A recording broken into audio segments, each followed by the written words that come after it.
Okay, so we are here with Mara and Bode.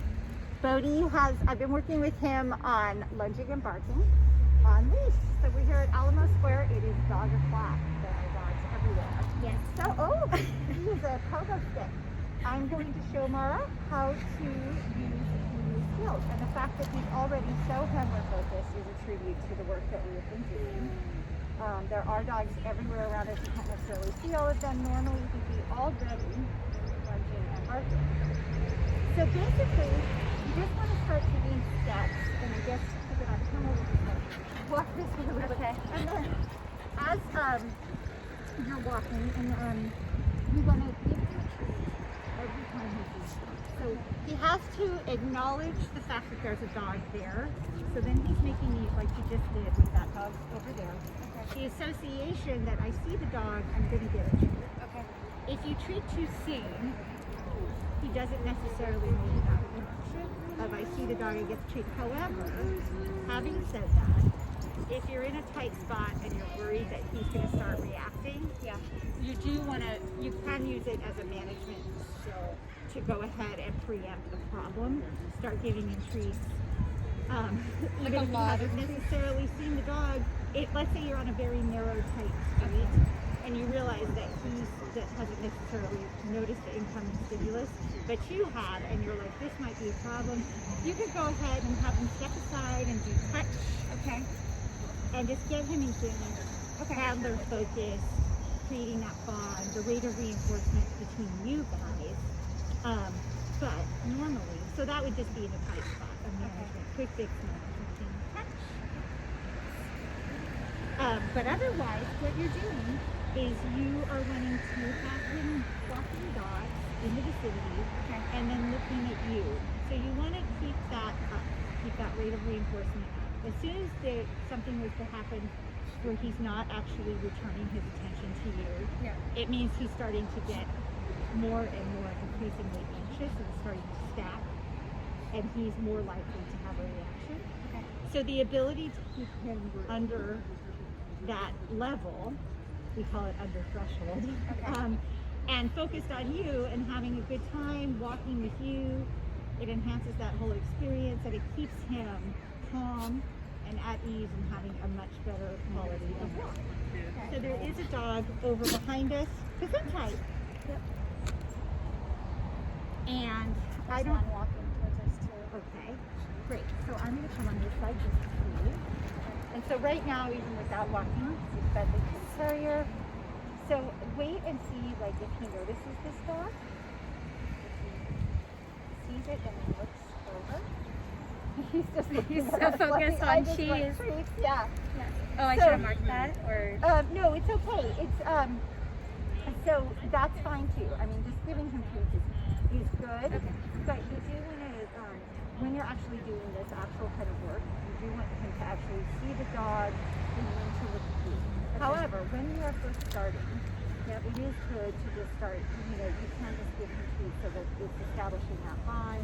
In a couple minutes, I'll go over how you could start your walks to do that. So we can actually just take a few steps this way. He's very handler focused right now. Here's a little dog coming. So let him see if you can notice. Yeah, there you go. That was it. I told him that little bit. Yeah, and that's okay. I mean, you're just like the dog was so close. But he literally took over, and just like he didn't refocused react. All of his attention on you. Okay. And that's exactly what Okay.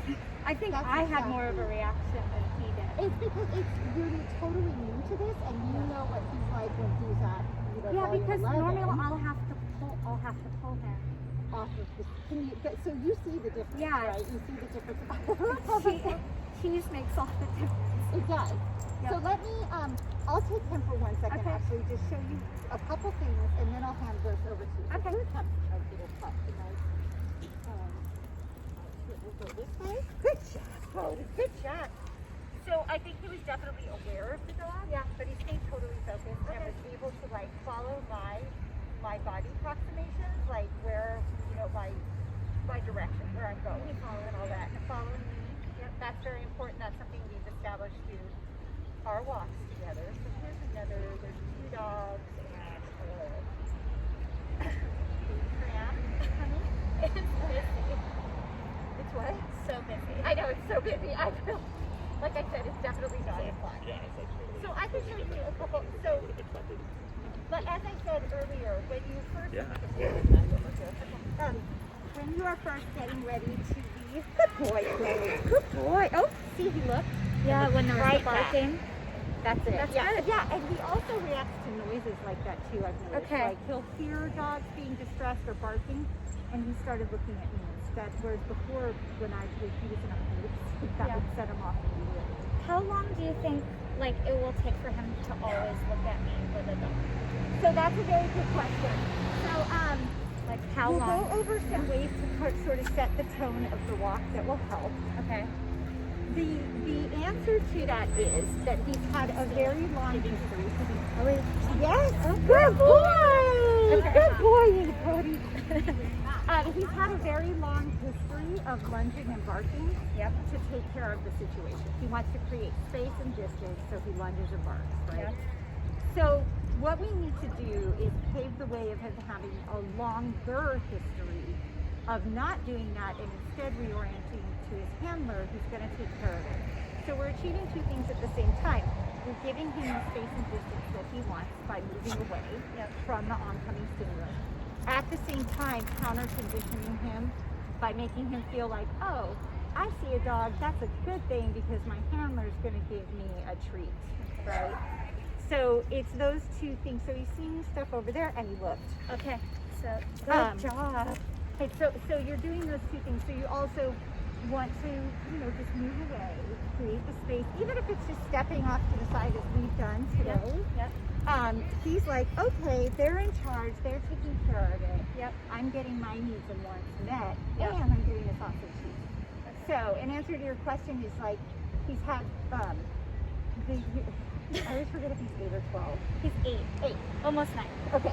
He's had 9 years of lunging and barking. Yeah. And like a few weeks of cheese and space. He did just great right now. He heard that noise and then he looked back. He's so great. So you're seeing it, which is so exciting. Okay, Like that's what cool. makes me so excited is that I can show people like, look at what happens now.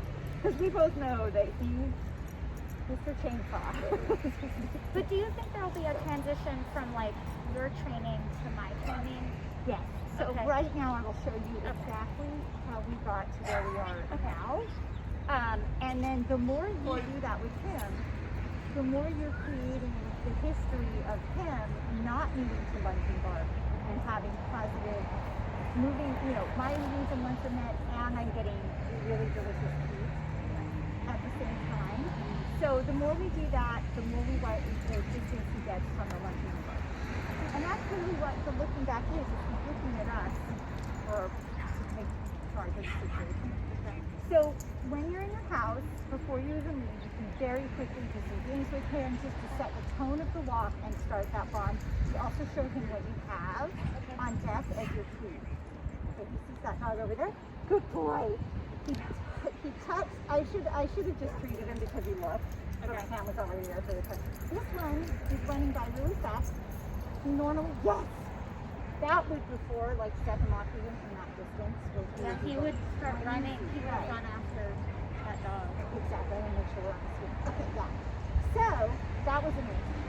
So, but just like at your house, you could touch. Just do this like 4 or 5 times. Yep. Touch. He tried to chew my hand. He's all, where's the treat? Touch. Good thing he has no teeth. Yeah. And this just establishes, like I said, connection. You're showing him what you've got as a treat, and he immediately starts to family focus because he wants that. There's more dogs. More dogs. Yes! Oh, He's doing so well. He did it! So you can just do that. Then you do weight on the way down the stairs. Okay. He loves weight. That's like his favorite thing. He does love weight. Wait! Okay! Favorite game. Then when I'm on the way here, I do the loose leash walking, which is basically just we walk. He's still very, I try to give him a treat down here at my knee with him facing this way. Crossing over? Or it doesn't matter? Well, it doesn't matter. It's just because of its height. Okay. And the proximity. So I try to keep us walking. So it's going to be a little hard to catch on the camera, but we stay in step. I'm just going to do it every couple steps. And then I go turn. Yes. When he turns, that's a behavior. Okay. It's hard to keep him fluid right now, but if he's facing this way, Yep. and I also do shorten the leash. Okay. Because of the fact that he's so zigzaggy, which I'm still trying to work on. But Okay. so if we're walking, we'll walk this way. So you can see us. So he turned with you.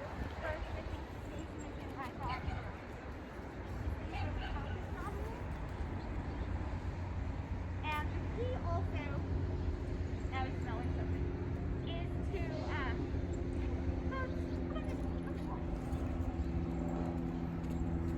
he's a little over-focused on the trees right now.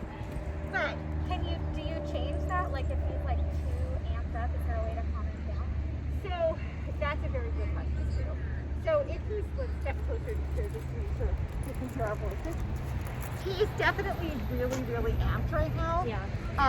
I would say it's like best to probably not bring him to the park at this time of day, just because the likelihood of him being triggered and going over threshold, again the technical term, Right. is high.